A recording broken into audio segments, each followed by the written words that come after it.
Guys, welcome back again to my channel. Today prepare tayo ng chicken sisig. Ito yung chicken thigh yung ginamit ko. Minarinate ko muna sa salt and pepper, and then after 1 hour binake ko siya ng 40 minutes. And then eto na, hiniwa ko na siya ng medyo maliliit.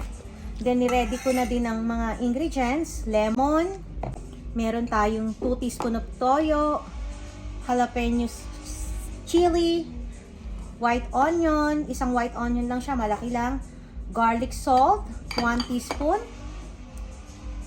spring onion, meron din akong salt and pepper, at syempre, mayonnaise. Ayan guys, 5 chicken thigh to. Start ko na. Okay, unahin ko muna ang toyo. Konti lang, pwede naman tayong mag-add later pag tinikman natin. I-mix natin ang garlic salt.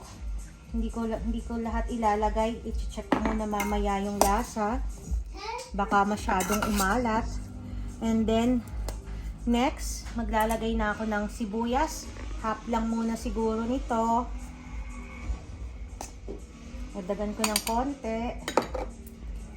Ang dahon ng sibuyas.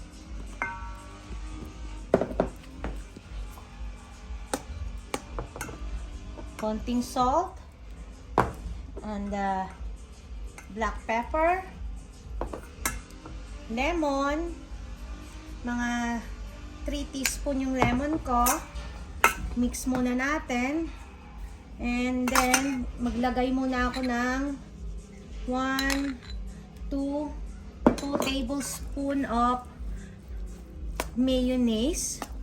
Hindi natin masyadong dadamihan yung mayonnaise kasi masyadong magiging oily naman. Yung sakto lang. And then, check muna natin. Mix kong mabuti. Parang kulang pa ang salt, ay ang pepper. And then, ilagay natin yung sili. Mix lang natin lahat. And then, titikman ko na kung saan siya kulang. Kung mag-a-add pa ako ng salt and pepper.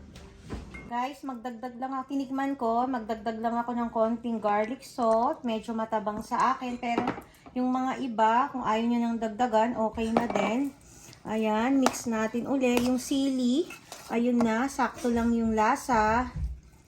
Yung sa asim ng lemon, swak na swak. At saka, ang dami ng ating green onion, dagdagan natin para mas sumarap ang ating chicken sisig. Ayan guys, tayo na, tikman na natin. Kumain na tayo ng ating special chicken sisig. Ito ang Beshies special sisig. Mamaya gagawin ko siyang sizzling pagdating ng aking hubby. Painit ko ang sizzling plate, then put ng egg pag mainit na ang chicken sisig. Thank you again. Thank you for watching. Till next time. Bye.